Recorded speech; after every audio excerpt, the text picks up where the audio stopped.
Buenos días para todos. Espero que estén bien, que sea Dios sobre sus vidas en este tiempo y que podamos seguir adelante con la iglesia.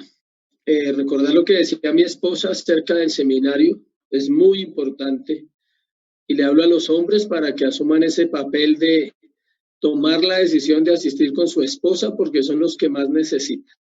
Si alguien necesita en el matrimonio es el hombre. Bueno, para que me amen más los hombres, es así. El hombre es el responsable de su casa, de su matrimonio, de sus hijos y es el que dará cuentas a Dios. Entonces, en el hombre está la decisión de edificar su casa. Si no tiene la capacidad y como no la tenemos y tenemos problemas en nuestro corazón de carácter, el hombre necesita ser formado para llevar las riendas de su hogar conforme la Biblia dice, no conforme él piensa, sino conforme la Escritura dice. El ministerio más importante para un hombre cristiano es el hogar. No es la iglesia, no es nada más, sino su familia. Entonces, un llamado a los hombres a que asuman su lugar de hombres y que puedan realmente dar ese paso de aprender. Así lleve 20, 30 años de casados, necesita aprender para que el hogar no termine como uno menos piensa. A veces los hogares se desbaratan en los últimos años porque los hombres son tercos y no quieren aprender. Vamos al tema de hoy. Vamos a hablar del plan de la resurrección. Y vamos a ir a Primera de Corintios, capítulo 15, del 20 al 28. Capítulo 15, del 20 al 28. Los que puedan poner la cámara, es bueno. Los que tengan el micrófono abierto, por favor, cerrarlo para que no vaya a haber interrupciones durante el servicio de la predicación. Un saludo a todos los que estén conectados y esperamos que sea un tiempo de edificación. Vamos a Corintios, Primera de Corintios, capítulo 15, del 20 al 28. Quedamos en el 19 hace 8 días, entonces vamos a dar inicio en el 20. Mas ahora Cristo ha resucitado de los muertos, primicias de los que durmieron es hecho. Porque por cuanto la muerte entró por un hombre, también por un hombre la resurrección de los muertos. Porque así como en Adán todos mueren, también en Cristo todos serán vivificados. Pero cada uno en su debido orden.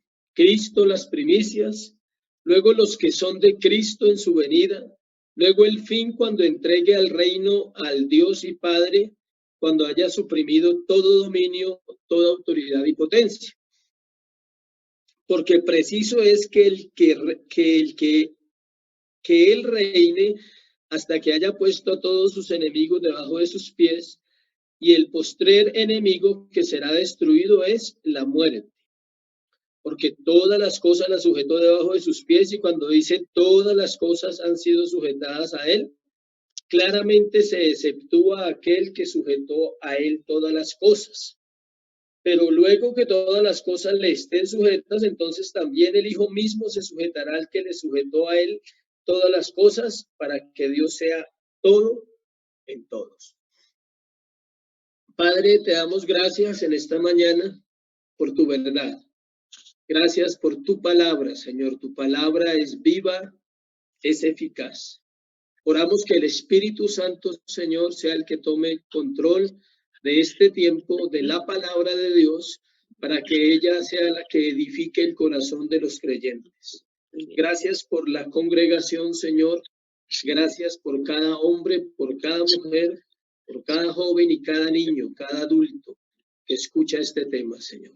Pedimos que tu palabra no vuelva vacía, que ella cumpla ese propósito para el cual tú la enviaste, y es edificarnos, es consolarnos y aún exhortarnos. Te lo pedimos en Cristo Jesús.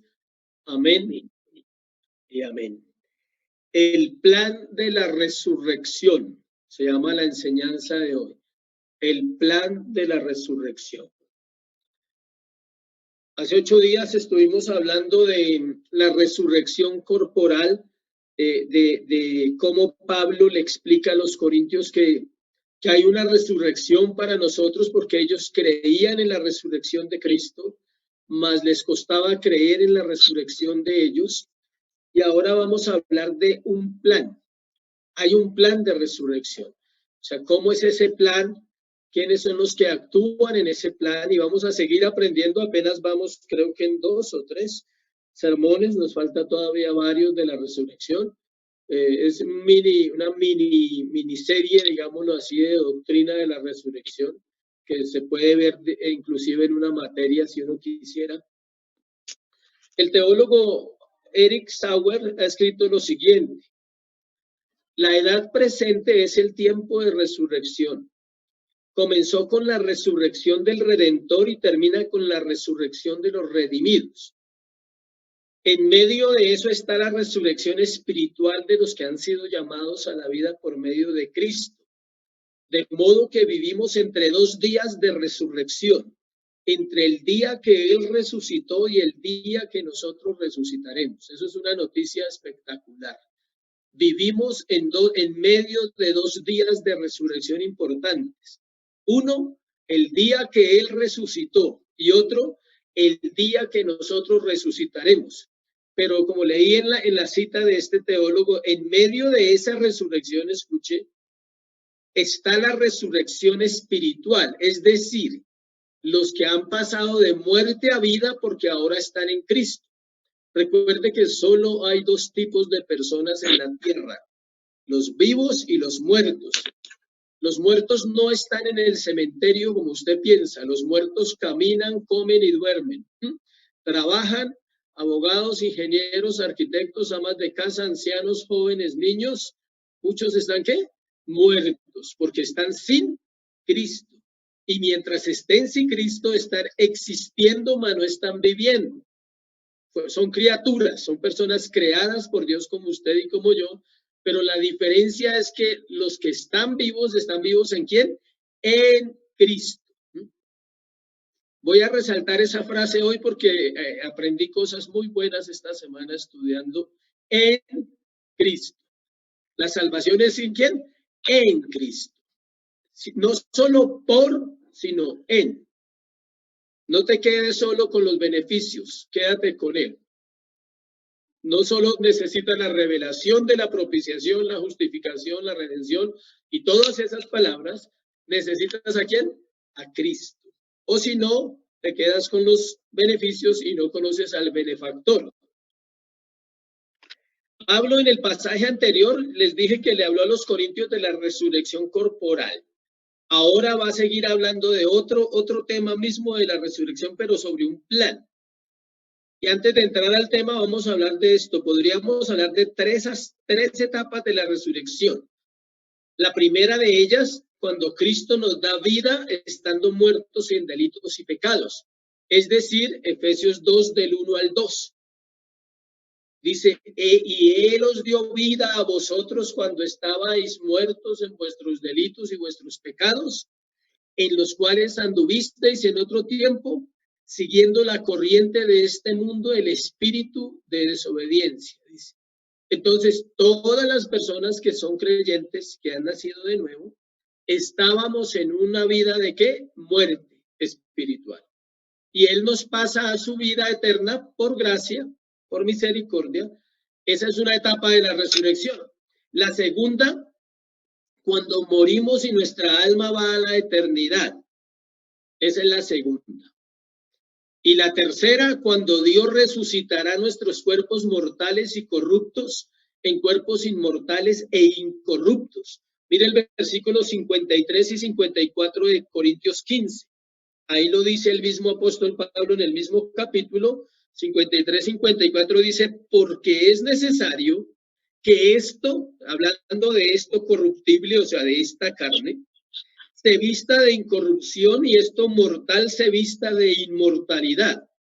Y cuando esto corruptible se haya vestido de incorrupción y esto mortal se haya vestido de inmortalidad, entonces se cumplirá la palabra que está escrita: sorbida es la muerte en victoria. Les repito, hay 3 etapas en la resurrección. Una es cuando somos traídos por Cristo de la muerte espiritual a la vida espiritual. Es decir, sucede la conversión por gracia y Él nos salva porque nos ama. Al final vamos a hablar un poquito de ese amor, cómo es realmente el amor de Cristo. Al final del tema va a ser el cierre. Entonces, luego de que nos salva y nos rescata, entonces vamos a morir físicamente. Alégrese por esa noticia, vamos a morir. No vamos a estar siempre en este cuerpo mortal. Vamos a morir. Y ahí será la segunda etapa. Todas las almas de los muertos en Cristo están en el paraíso, esperando la hora de la resurrección de los muertos para ser ¿qué? Completos, porque todavía no se ha cumplido. Ellos también están en una etapa. Y la tercera se cumplirá cuando el cuerpo sea resucitado de los muertos y de los vivos en Cristo. De los que estén muertos desde el día de Adán hasta ese día y de los vivos en Cristo. Que estén ese día, ojalá nos tocase, pero a veces uno como que dice que sí y otras veces dice que no, porque a los que le toque va a también ser difícil. Pero sea como sea, le tengo una buena noticia. Vamos a estar allá, es lo importante. Bueno, sea que estemos vivos o sea que estemos muertos, el resultado va a ser el mismo. Vamos a resucitar. El pasaje de hoy, en los versículos 20 al 28, consideraremos tres aspectos de la resurrección de los justos. No vamos a hablar sino de la resurrección de los justos. Más adelante vamos a hablar de la resurrección de los impíos en otro tema. Obvio que vamos a tocar cositas. Primero vamos a hablar hoy del Redentor. Segundo vamos a hablar de los redimidos. Y tercero vamos a hablar de la restauración. El primero y el tercero, es decir, el Redentor y la restauración, se enfocan en Cristo. Y el segundo en los creyentes, o sea, los redimidos son ¿quiénes? Los creyentes. Entonces, le doy así un bosquejo general para los que están aprendiendo a hacer un bosquejo. Eso es un bosquejo de un sermón rápido. Título y puntos. El Redentor, los redimidos y la restauración. Ahora vamos al primero.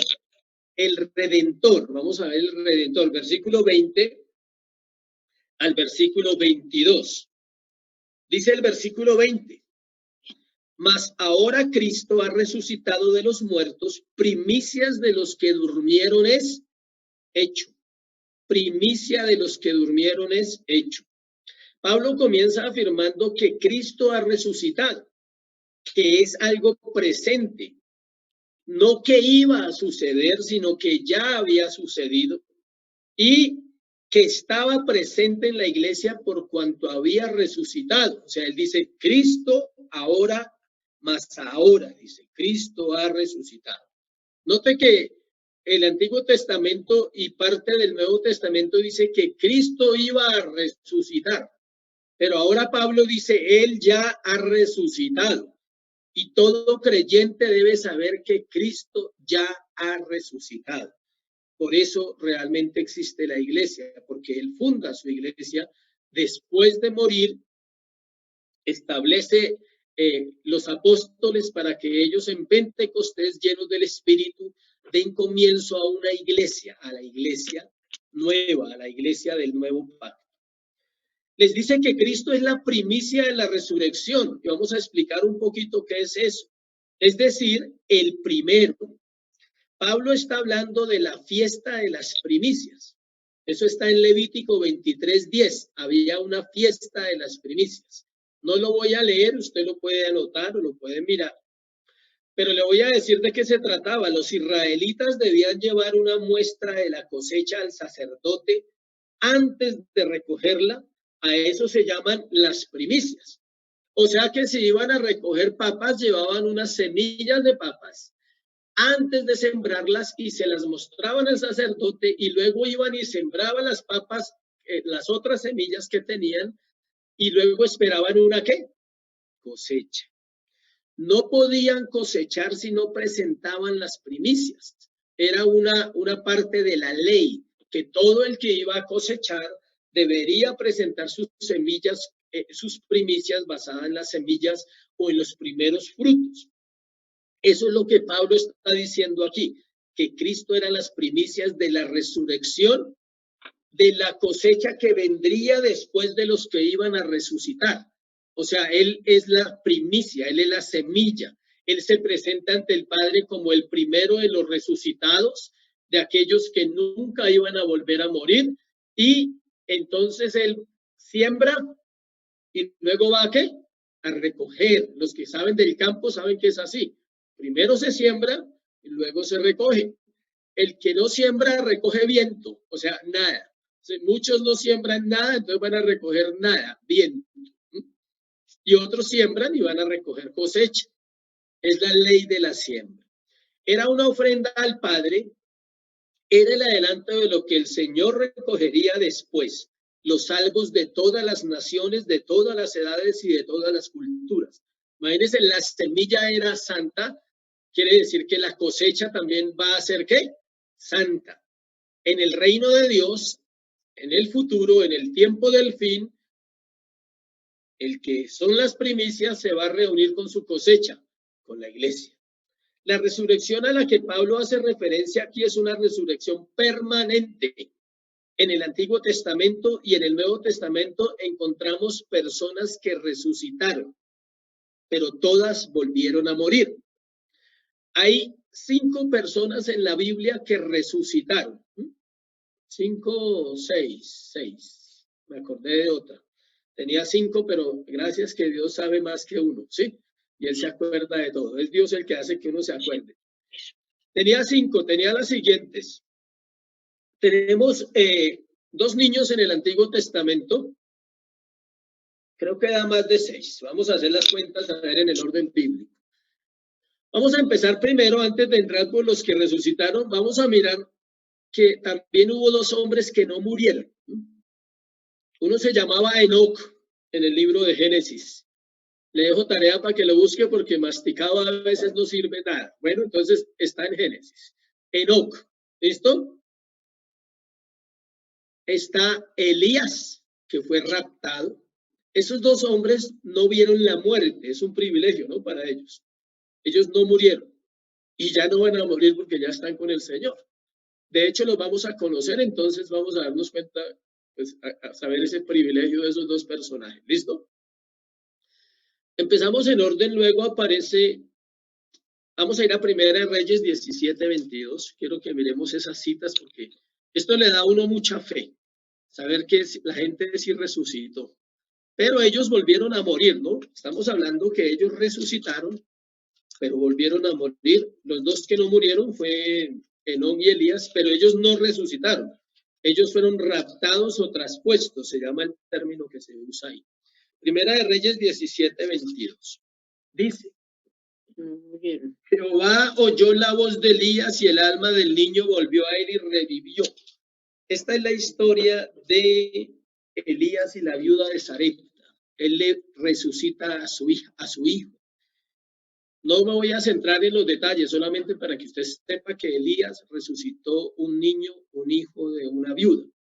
Luego tenemos Segunda de Reyes 4:34, siga ahí en su misma Biblia, ahí adelántese un poquito, unas hojas, Segunda de Reyes 4:34, y vemos a otro profeta llamado, ¿qué? Eliseo.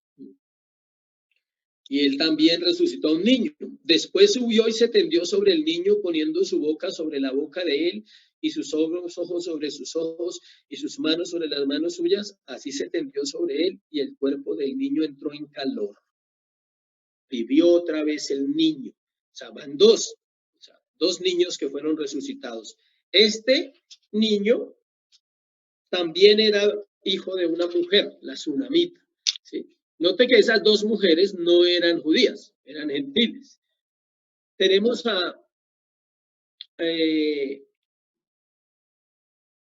también a Lucas 7:15.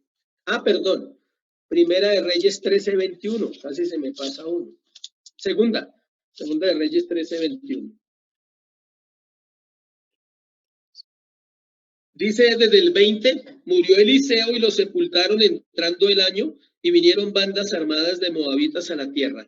Escuche, y aconteció que al sepultar unos a un hombre, súbitamente vieron una banda armada y arrojaron el cadáver en el sepulcro de Eliseo, y cuando llegó a tocar el muerto, los huesos de Eliseo, revivió y se levantó sobre sus pies.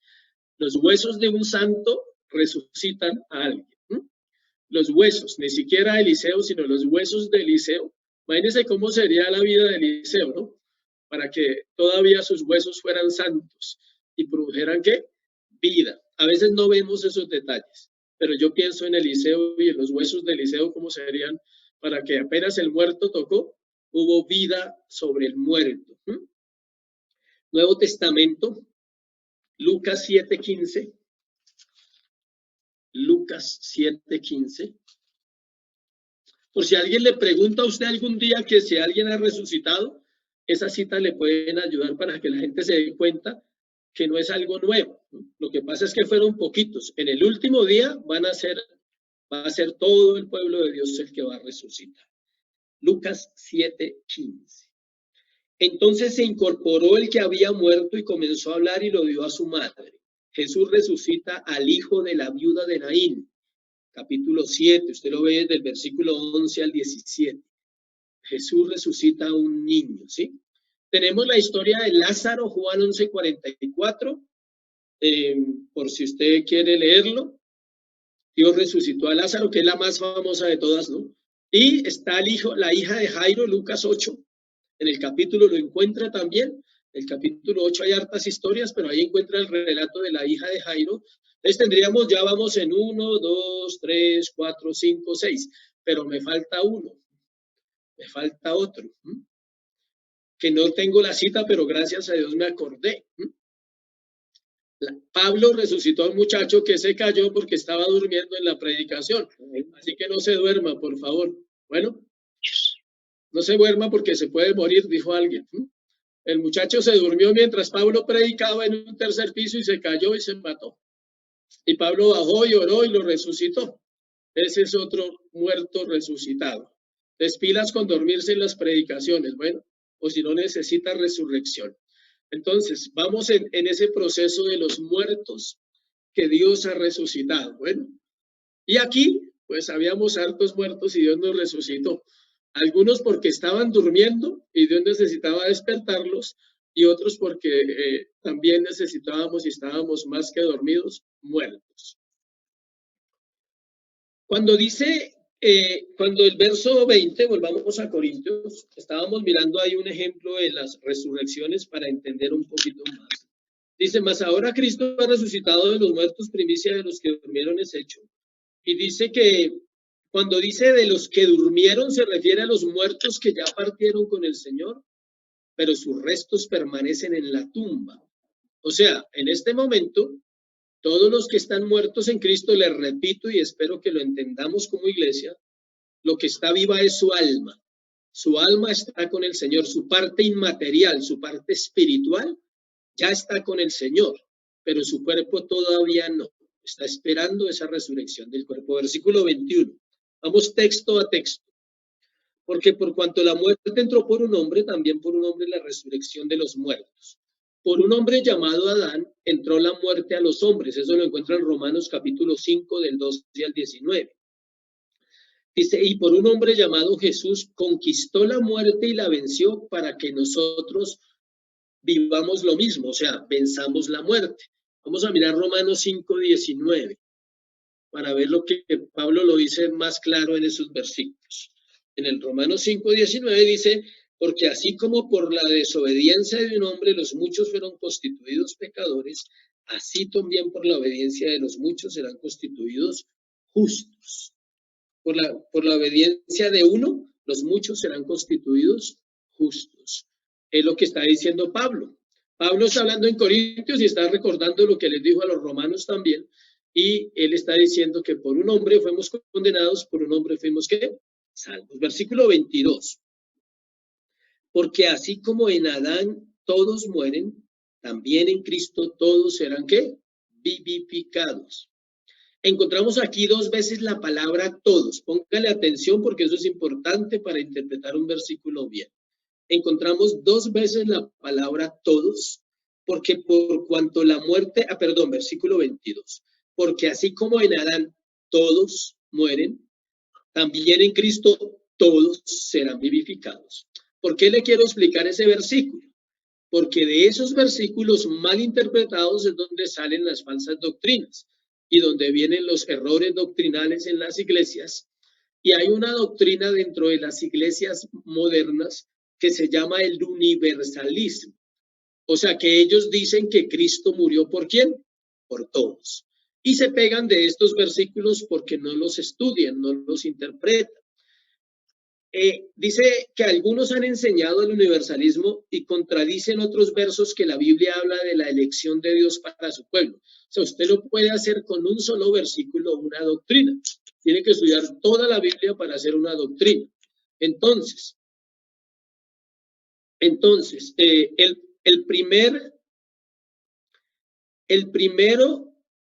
todos que encontramos en el versículo 22, porque así como en Adán todos murieron, hace referencia a los descendientes de Adán que todos morirían, escuche, físicamente. Por eso dice todos. Y creo que nadie puede salir de ese grupo. Todos vamos a morir, a excepción de Elías y Enoc. De resto, todos vamos a morir, aún los que fueron resucitados. Y los que estén vivos en la segunda venida del Señor también se salvarán de morir, los del rapto. Ellos se salvarán de morir, pero de resto todos. Ahora miremos el segundo todos. El segundo todos, en el versículo 22, hace referencia a los salvos, no a todo el mundo, porque dice, porque así como en Adán todos mueren, o sea, todos los hombres, los seres humanos, también en Cristo todos serán vivificados, pero no está diciendo, escuche bien, que todos los que murieron van a ser resucitados, no, serán vivificados todos. Aquellos todos no hace referencia a universal, sino hace referencia a todos los salvos. Gálatas 3, 26, 29 dice que todos son hijos de Dios por la fe. Entonces, ¿qué pasa con los que no creen? Yo le hago la pregunta, si todos se van a salvar, ¿por qué hay gente que no cree? ¿Qué va a pasar con ellos? Si todos se van a salvar, ¿por qué usted tiene que orar por algunos que están perdidos y usted clama que Dios los salve? Porque están perdidos, porque están muertos y hay que orar por ellos. Mandaron aquí una nota, un versículo de otro resucitado. Dice que en Hechos 9:36 Pedro ora por la resurrección de una mujer, es correcto. Entonces, para que anote ahí otro resucitado. Bueno, entonces ya tenemos, ¿cuántos? ¿Cuántos resucitados? 8. 8. ¿Sí ven? Por ahí salen más datos. Gracias por el dato. Entonces, somos hijos de Dios por medio de Cristo, escuche. Todos somos criaturas creados por Dios, pero los salvos son hijos de Dios por adopción. Le repito eso. Somos hijos de Dios por medio de Cristo. Todos somos criaturas, todos somos creación de Dios, creados por Dios. Pero los salvos son hijos, ¿por qué? Por adopción. La adopción hace parte del plan de salvación. Por eso somos hijos por adopción. Efesios 3:6 dice que los gentiles son coherederos por medio de Cristo y del Evangelio. O sea, nosotros no estábamos en ese plan y Dios le plació meternos en ese plan a través del Evangelio y de la salvación para los gentiles. Simplemente somos descendientes naturales de Adán, pero hijos espirituales de Cristo porque nacemos de nuevo para Él. Juan capítulo 3. Cuando el Señor está hablando con Nicodemo, le dice, de cierto os digo que el que no nace de nuevo no puede ver el reino de Dios. Y el Señor dice, lo que es nacido de la carne, carne es, y lo que es nacido del espíritu, espíritu es. Entonces, los que son nacidos de Adán son carne, y los que son nacidos de Cristo son ¿qué? Espíritu. Son dos linajes muy diferentes. Por eso todos los que son de Cristo seremos vivificados en la resurrección de los muertos. Todos los que, dice, por eso todos los que son de Cristo seremos vivificados en la resurrección de los muertos. Pablo recalca aquí la resurrección del cuerpo, porque nuestro espíritu parte con el Señor en el mismo instante de la muerte a esperar la resurrección del cuerpo para ser completos en Él para siempre. Si usted quiere entender un poquito más Romanos 7 le ayuda para que lo lea en casa. Cuando Pablo dice, miserable de mí, ¿quién me librará de este cuerpo de muerte? ¿Quién lo va a librar? Cristo. ¿Cuándo? En la resurrección. Pablo está esperando ese día todavía, pero el cuerpo es pecaminoso. O sea, a nosotros nos dan una vida nueva con un estuche igual. Cuando una persona se convierte, no cambia el cuerpo, cambia su alma, sus pensamientos, su mente, su interior. Yo sigo siendo el mismo, solo con más años, más carne, más gordo, pero sigo siendo el mismo, ¿sí? Era flaco, delgado, acabado, ojeroso, cansado y sin ilusiones. Esa era mi vida. Entonces, ahora sigo siendo el mismo, pero con esperanza, con ilusiones, ya no igual. Y muchos pues están orando que Dios les cambie el cuerpo, lo siento, o sea, clame porque Dios le cambie el alma, o sea, y cuide su cuerpo, que es diferente. Entonces ya es como dice, nos tocó, pues eso fue lo que nos tocó y hay que cuidarlo, hay que amarlo, pero el cuerpo no ha sido redimido. ¿Listo, iglesia? Entonces vamos al segundo punto. Dios hace milagros, pero no hasta esa parte del cuerpo, acuérdese. Ya con que le dé una vida nueva es suficiente. Entonces el cuerpo sí le toca a usted administrar la comidita y nos toca cuidarnos un poco más. Los redimidos, versículo 23, vamos a hablar de los redimidos. Los redimidos. Porque 23 dice, luego el fin, cuando entregue el reino de Dios y al Padre, cuando haya suprimido todo dominio, toda autoridad y toda potencia. Ahora Pablo nos habla de un orden. Él nos da el orden. Perdón, me equivoqué. Versículo 23. Pero cada uno, sí, yo sí decía que la lectura no me cuadraba. Cada uno en su debido orden. Cristo, las primicias, luego los que son de Cristo en su venida.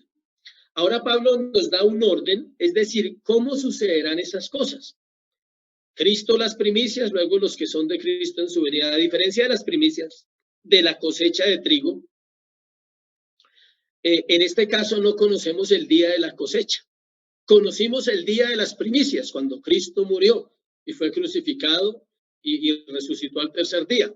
Pero nadie conoce el día en que se va a recoger la cosecha, pero sí sabemos que se cumplirá. Acompáñenme a Mateo 24:36 y leamos unos versículos importantes para entender lo de la cosecha de la resurrección. Dice Mateo 24:36, pero el día y la hora nadie sabe, ni aun los ángeles de los cielos, sino solo mi Padre. O sea, nadie sabe el día y la hora en que Cristo vendrá por su iglesia. De hecho, varios textos dicen que vendrá como ladrón en la noche. Cuando se le meten a su casa y lo robaron es porque el ladrón entró y usted no se dio cuenta. Normalmente, no sé cómo sucede, pero normalmente la gente no se da cuenta. Al otro día se da cuenta que lo robaron. Entonces así será la venida del Señor, como un ladrón en la noche, sigiloso, en silencio, no habrá avisos, no le avisarán a nadie y ese día Él vendrá por su pueblo. Versículo 42 de Mateo 24. Velad pues, porque no sabéis a qué hora ha de venir nuestro Señor. Velad, vigilantes, atentos. Sabemos que ya hubo una primicia y que ya hubo una siembra que es Cristo, pero no sabemos el día ni la hora, pero Él da un anuncio y Él nos da una advertencia, dice, velad, o sea, despertar. Sí, para muchos despertar del sueño, despertar de esa pereza espiritual, despertar de todas esas ocupaciones que le roban tiempo y no le dan lugar a Dios, despertar de la mente, del corazón, velad. Y luego versículo 44 dice, por tanto también vosotros estad preparados, porque el Hijo del Hombre vendrá a la hora que no penséis. 31 de diciembre, decía un predicador, a las 12 de la noche. ¿Qué tal se le ocurra eso al Señor? Es una especulación, ¿no? Pues claro. Después no vaya a decir que el pastor dijo que el Señor venía el 31 de diciembre, porque no falta el que no está oyendo bien y escuchó la última parte y luego va a hacer una herejía. Estoy dando una especulación, que quizás sería una hora buena para coger a más de un cristianator, o sea, mitad cristiano y mitad carne. que en diciembre se sueltan los onzunos. Todos los que en diciembre se van al mundo y vuelven en enero. Entonces, chévere que viniera en diciembre el Señor para que haga ese filtro, esa zaranda, para que pase esa zaranda y pase lo que tenga que pasar. Entonces, sería bueno que viniera en un tiempo así. Muchos estudiosos especulan, ¿sí? Pero nadie puede saber el día y la hora, es solo una especulación. Versículo 50. Vendrá el Señor de aquel siervo en día que en día que éste no espera y a la hora que no sabe. O sea, el día menos imaginado. Y versículo 13 del capítulo 25. Velad pues, porque no sabéis el día ni la hora en que el Hijo del Hombre ha de venir. Iglesia, siempre debemos estar orando. La oración, a propósito, paréntesis, la oración es una evidencia de la vida cristiana. Los cristianos verdaderos oran. ¿Por qué? Porque están vivos y tienen comunión con su Señor. Entonces la falta de oración puede llevar a un estado de muerte, de separación del Señor. Por eso dice, velad y orad, pues, porque no sabéis el día ni la hora. O sea, todos los días hay que orar, todos los días hay que estar vivos para Dios. No sabemos el tiempo, pero la Biblia nos da un orden y nos dice cómo vivir, cómo estar preparados para ese día. La resurrección de los creyentes, dice, la resurrección de los creyentes, los que son de Cristo, sucederá en 3 etapas según diferentes grupos de creyentes. Tome nota ahí. 3 etapas en 3 grupos diferentes de creyentes. Inicialmente, tendremos la resurrección de la iglesia, la de los creyentes que han llegado a la fe salvadora desde el momento de Pentecostés hasta la iglesia, hasta el arrebatamiento, perdón. Inicialmente será esa la resurrección que habla Pablo en versículo 23. Cada uno en su debido orden. Cristo las primicias, ya pasó. Luego los que son de Cristo en su venida. Escucha, los que son de Cristo en su venida.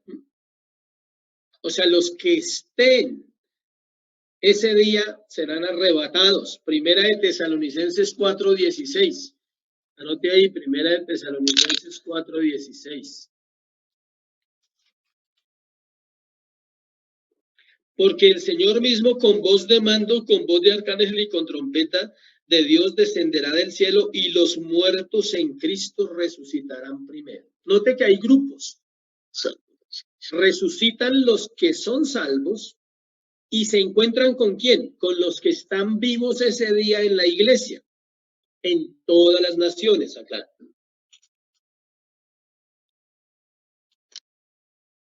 Versículos 51 y 52 de Corintios, de capítulo 15. He aquí os digo un misterio, no todos dormiremos, pero todos seremos transformados. No todos dormiremos. Esa frase quiere decir, Pablo, no todos estarán, ¿qué? Muertos. Algunos estarán vivos y harán parte de la iglesia en ese momento. En un momento, en un abrir y cerrar de ojos, abra y cierre sus ojos a ver cuánto se demora. A la final trompeta, porque se tocará la trompeta y los muertos serán resucitados incorruptibles y nosotros seremos transformados. Escuchen, Pablo hablaba como si él fuera a participar del rapto. Note los términos que él dice, no todos, pero no todos estaremos durmiendo. O sea, él quería, él anhelaba que él viviera esa época. Sí, Pablo, él dice, y seremos transformados y tal. O sea, él está metido en la película que él iba a vivir el rapto. Y todo predicador piensa eso. Por eso nosotros como iglesia podemos decir, ojalá nosotros no seamos de los que estamos durmiendo. O sea, cuando hablamos de dormir, siempre estamos hablando de muertos. Entonces, ojalá nosotros fuéramos los que llega el momento y no estamos muertos y no estamos vivos para ver al Señor en su gloria y nos encontraremos unos con otros. ¿Sí ven? Y son grupos de creyentes, unos muertos, otros vivos. Aquí no dice nada de la resurrección de los impíos. Eso queda en paréntesis para seguir estudiando qué pasa con ellos. ¿Cuándo es su resurrección? Más adelante vamos a ver eso. Por ahora estamos en Redentor, redimidos y restauración es el tema de hoy. Redención, redimidos y restauración. No dice nada, sí, que no dice nada de los que están sin Cristo. Ahí solo habla de los de Cristo, muertos y vivos. Entonces vamos bien hasta ahí. Tercero, la restauración. La restauración. Versículo 24 al versículo 28. Dice,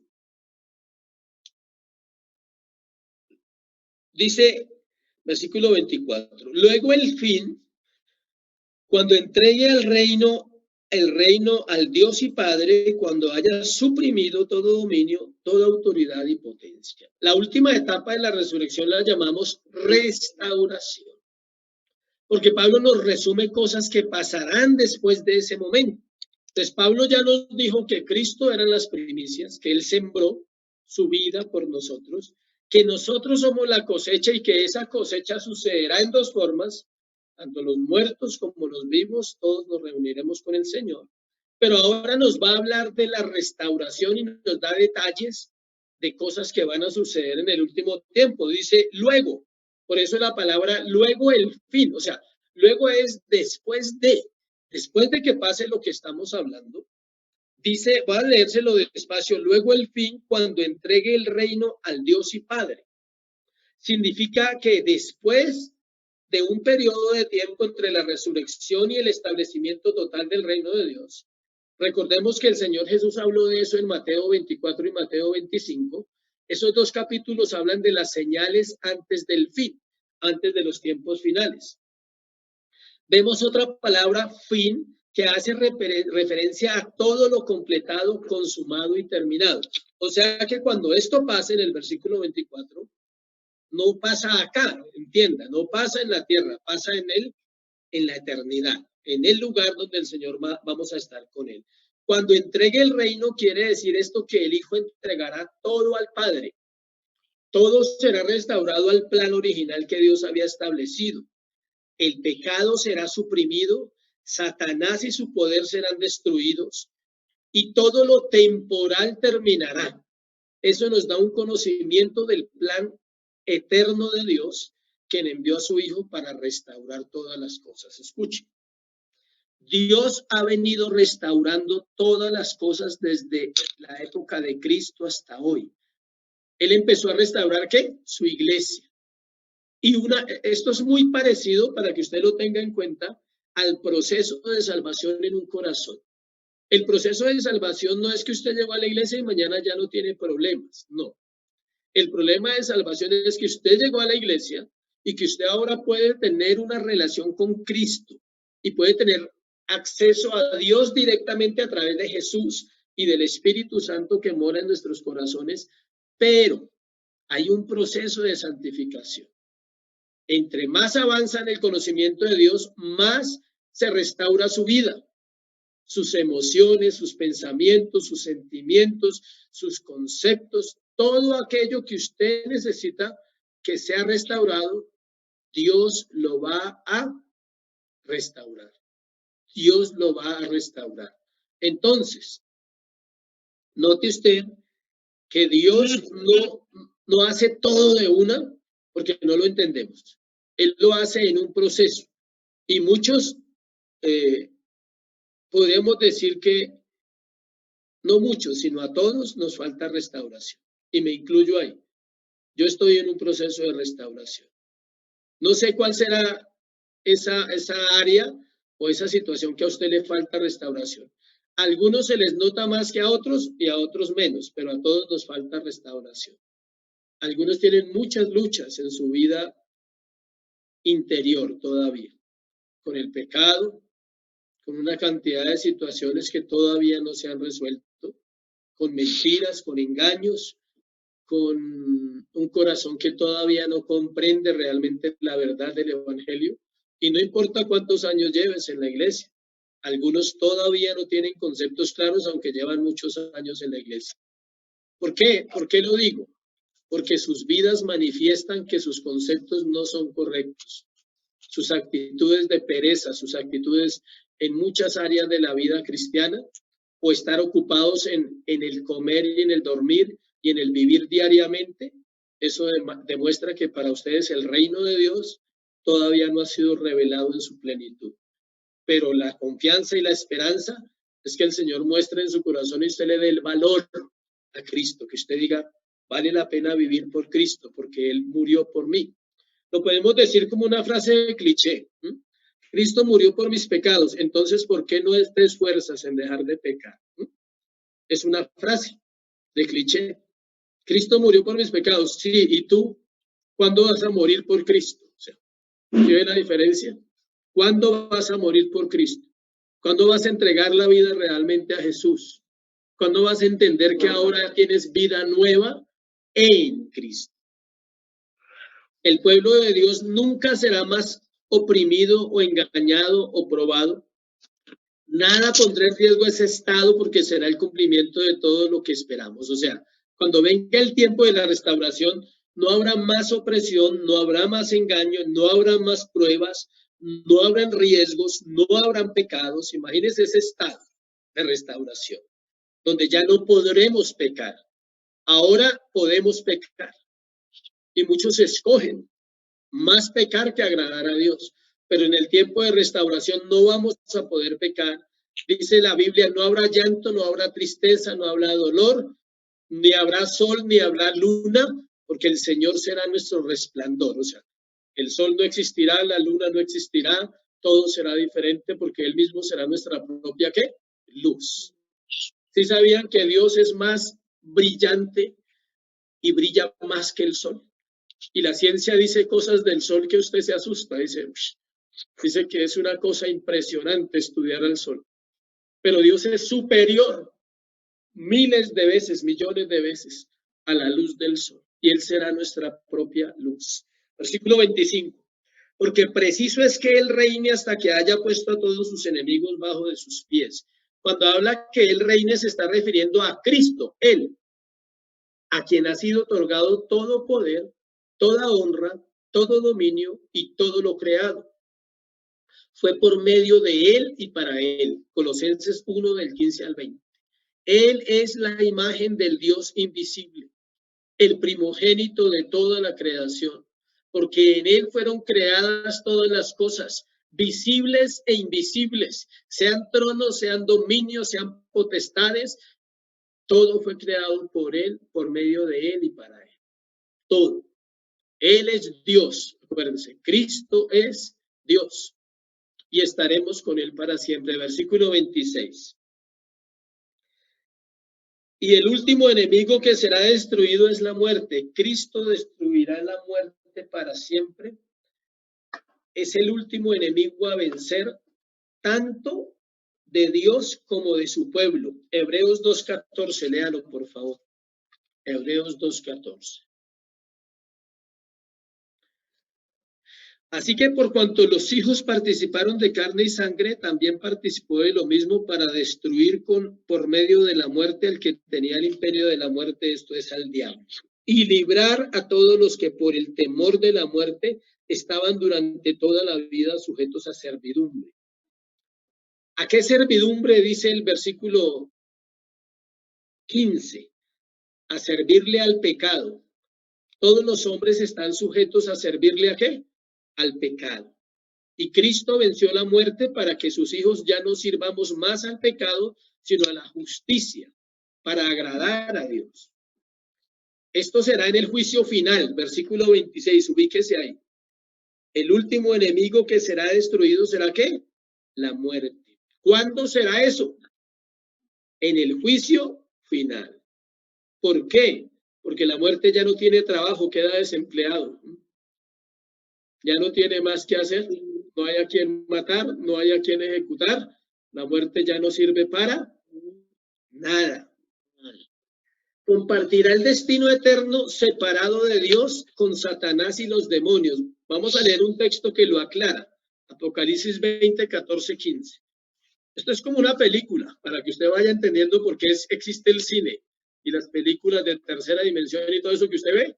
Existe porque la Biblia es superior aún a todo eso. ¿Sí? La gente cree que eso existe porque todo es malo y demoníaco. No, Dios sabía que iba a existir. Y los profetas lo que vieron fue una cinta total, así, una visión total del final. Apocalipsis 20, 14, 15.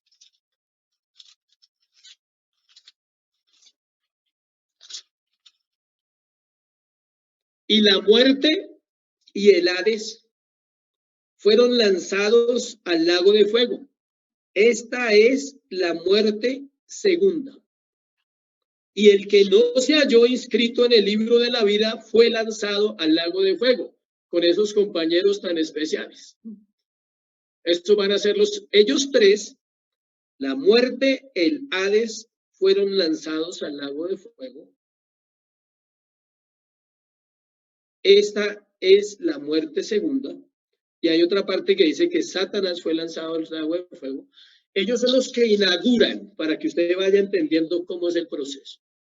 Les tienen reservado ese premio, ¿sí?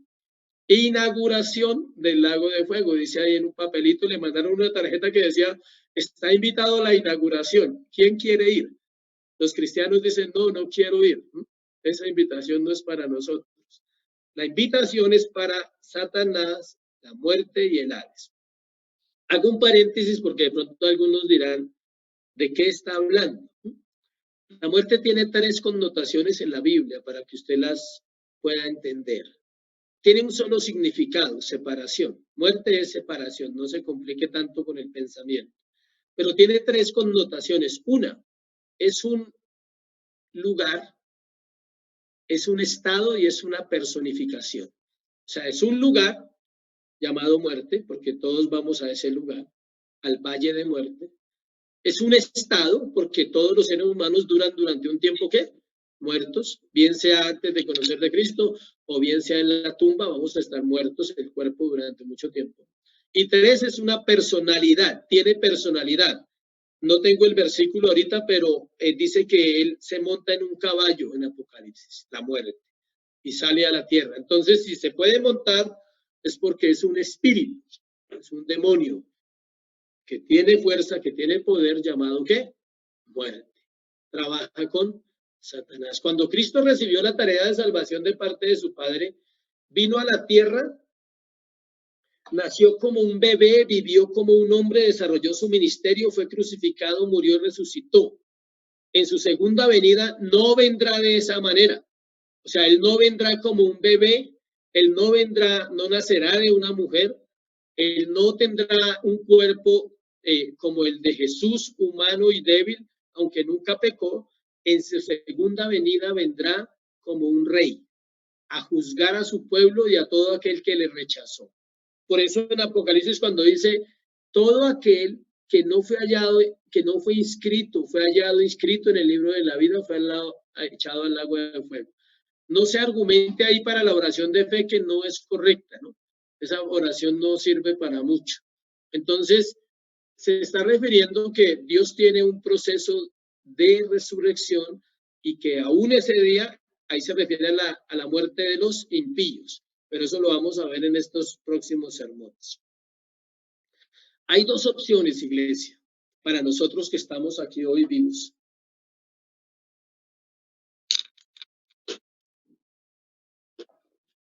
Apocalipsis 6:8 me mandaron el versículo de la muerte, gracias. Apocalipsis 6:8.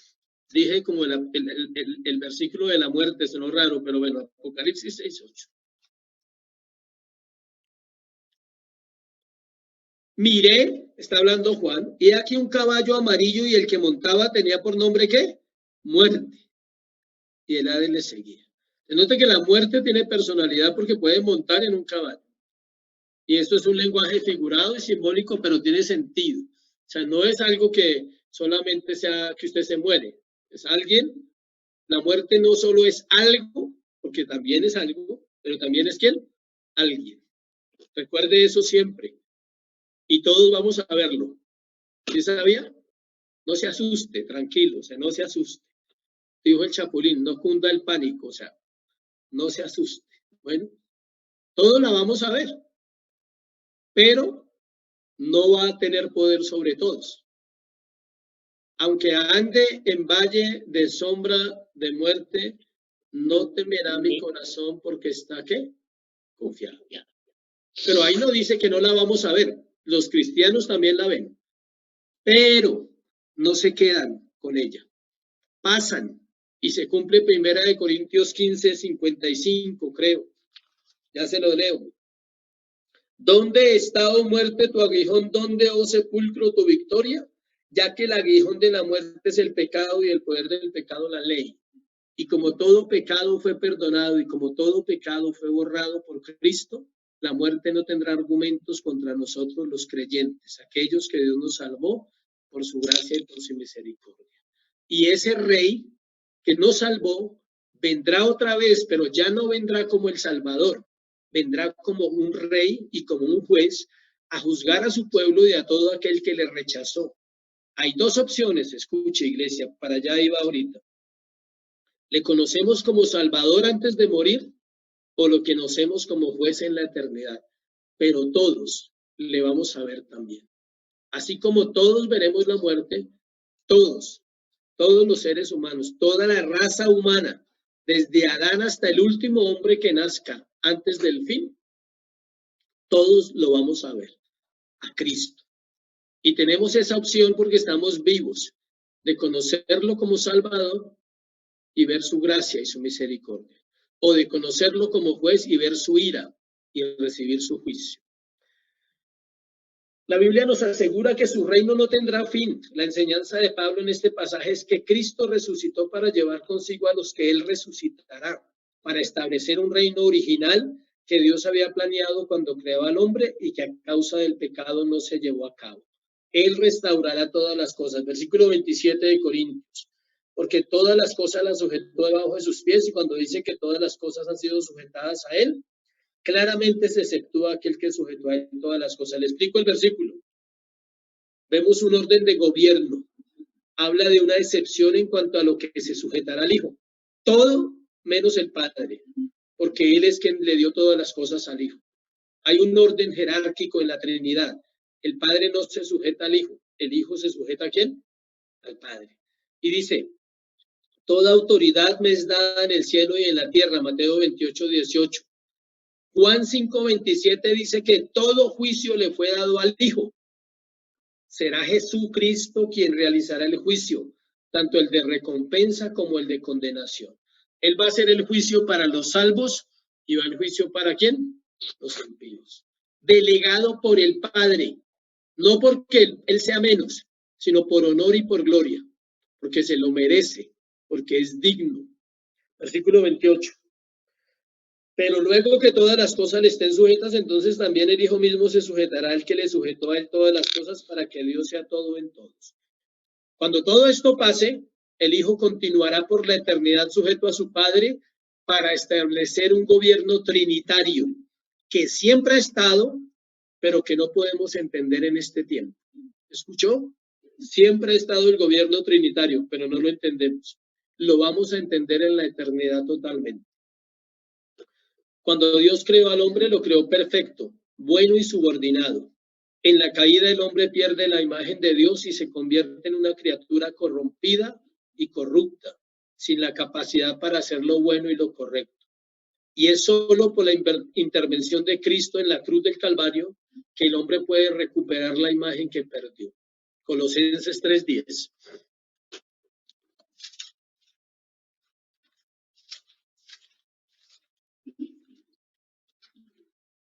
Colosenses 3:10 dice lo siguiente.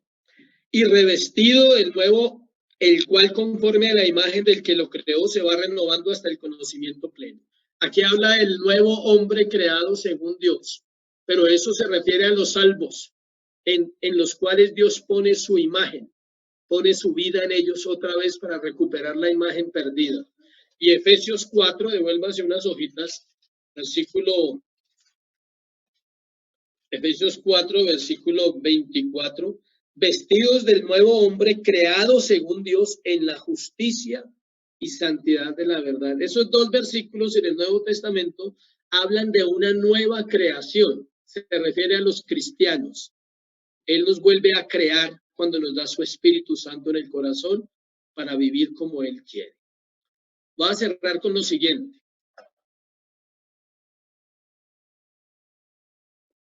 Vamos a cerrar con algo importante. Todo es importante, pero quiero cerrar con esto.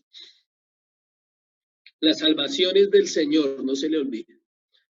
La resurrección pertenece solo a Cristo. Vamos a resucitar, iglesia. No importa lo que vivamos acá. No importa si las cosas se ponen más difíciles. No importa si en los próximos años van a venir cosas basadas en los sistemas humanos. Maldad, violencia, persecución quizás. Pero recuerde, vamos a resucitar. Y que en algún momento de la vida nuestro corazón va a ser probado bajo esa verdad. Y usted tendrá que tomar una decisión y decir, voy a resucitar.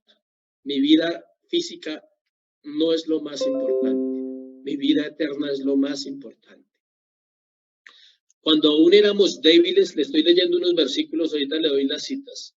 En el tiempo señalado, Cristo murió por los malvados. Cuando aún éramos pecadores, Cristo murió por nosotros. Cuando éramos enemigos de Dios, fuimos reconciliados con Él mediante la muerte de su Hijo. Esto lo encuentra usted en Romanos 5, versículos 6, 8 y 10. No lo voy a leer, solo que voy para otro lado. Para que usted y yo podamos entender el amor de Dios, quiero cerrar con eso. Dios te ama porque Cristo murió por ti. 30 segundos para que piensen esa frase.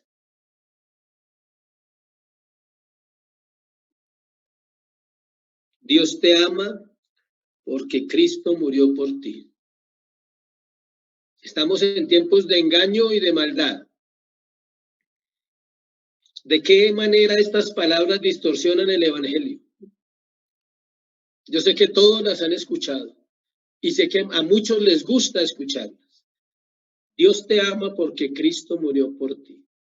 Pero la pregunta es, ¿de qué manera estas palabras distorsionan el evangelio?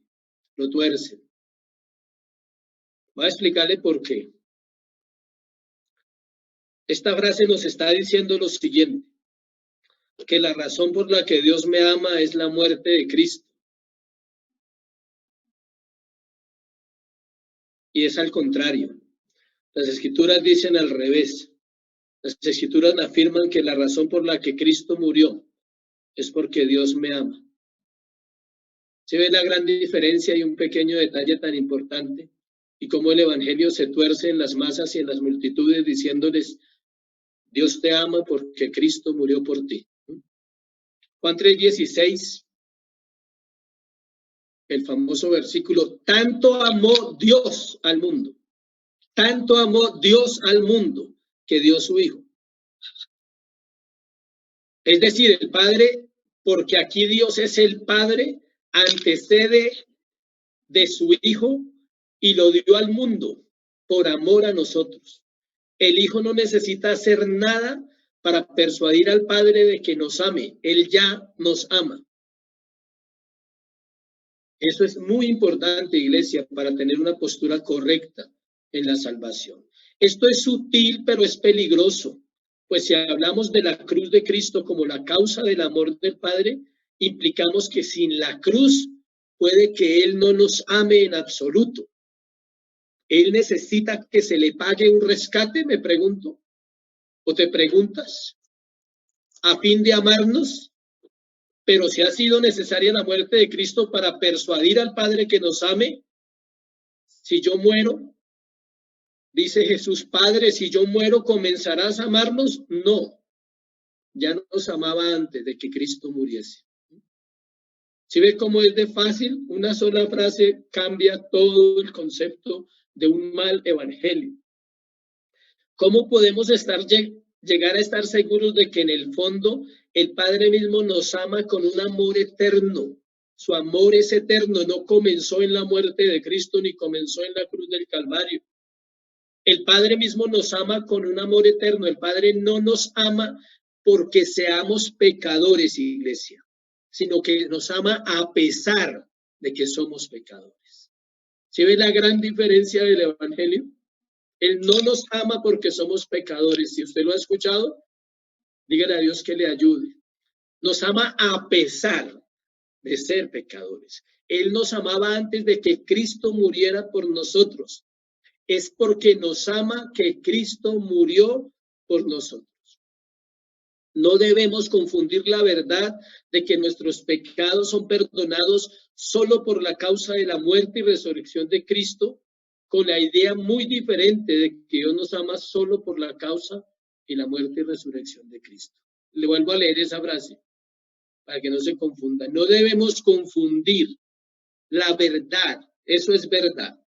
Nuestros pecados son perdonados solo por la causa de la muerte y resurrección de Cristo, con una idea muy diferente, que Dios nos ama solo por la muerte y la resurrección de Cristo. Él nos amaba antes de que Cristo muriera y Cristo resucitara, pero envió a su Hijo para perdonar nuestros pecados. O sea, Él nos amaba siendo pecadores y Él ama al pecador.